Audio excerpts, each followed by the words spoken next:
Welcome back to the Explainer. So today we are diving into something really interesting, a completely brutally honest guide by relationship author Eric Charles on how to actually stand out to men. And the whole argument here is about a total paradigm shift. We're talking about moving way away from all that dating anxiety and stepping into this pure magnetic empowerment that comes entirely from the inside out. I mean, it's the ultimate question for anyone navigating modern dating, right? Exactly how do you seduce him? But listen, today, based on our source material, we are completely tossing out those cheap tricks. We're ditching the manipulative games and absolutely throwing away those ridiculous magazine rules that tell you to, wait exactly 3 days to text a guy back. The author makes a really strong point here. Trying to use relationship mind tricks to change a man's behavior, it's just a fundamentally flawed strategy. Instead, we're going to look at a totally different, much more foundational approach to attraction. Think about it like this, and the author uses this brilliant analogy. Have you ever been around someone who was just trying way too hard to be funny? Like everything they said or did just reeked of this needy, desperate energy, right?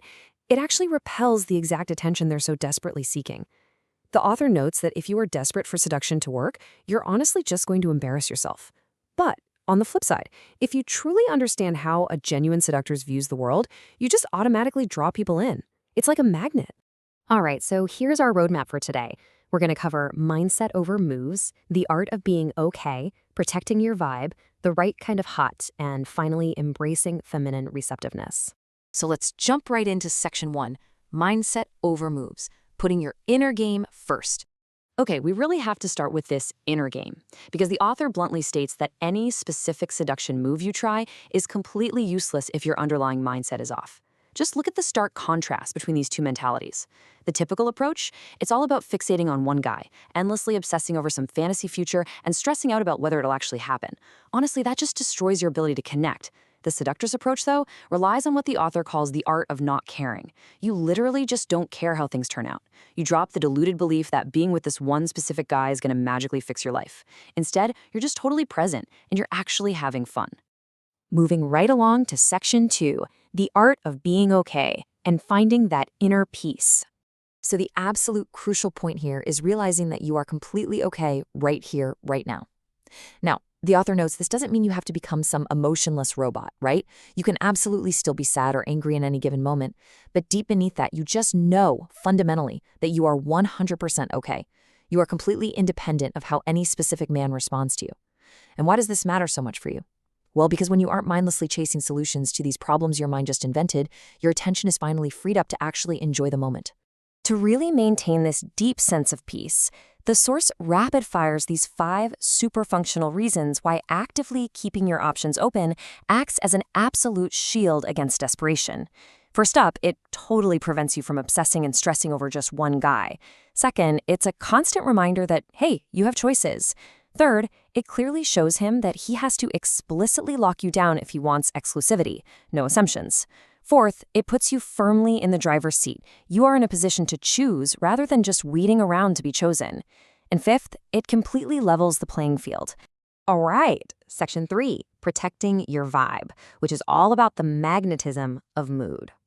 So that deep internal peace we were just talking about, that translates directly into your vibe, which the author argues is literally your absolute most important asset in dating. As we trace this whole cascade of attraction, you can clearly see it. Your mood dictates your vibe, and your vibe completely dictates how attractive you are. The author stresses this really fundamental rule. Men move towards what feels good in the moment, and they pull away from what feels bad. It's that simple.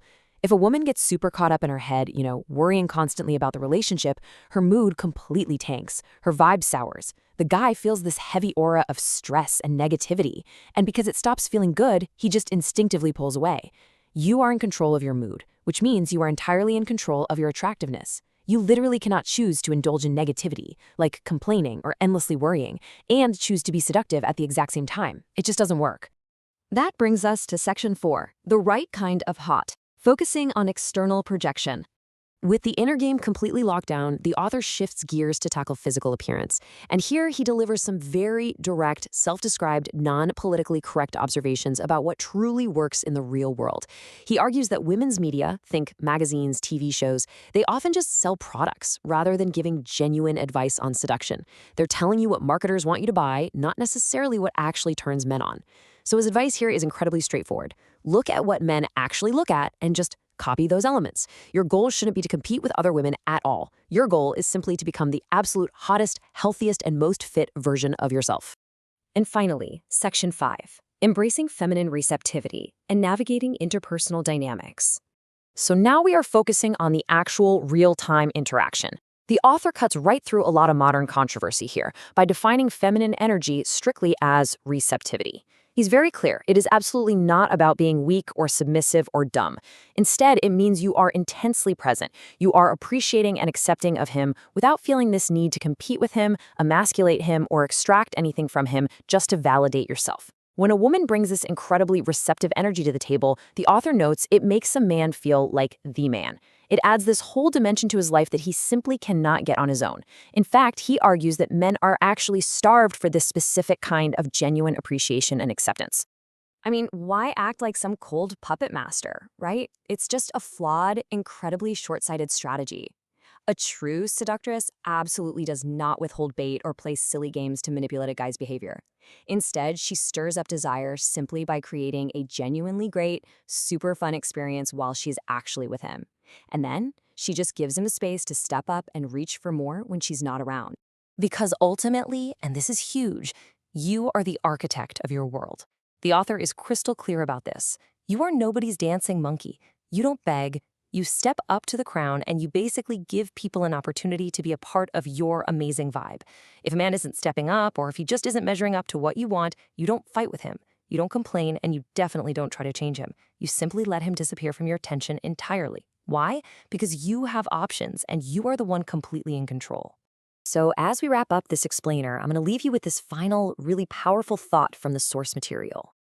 Are you finally ready to stop fighting with life and start actually living out this inside-out paradigm? Because the exact moment you truly let go of the outcome is the exact moment you become completely irresistible.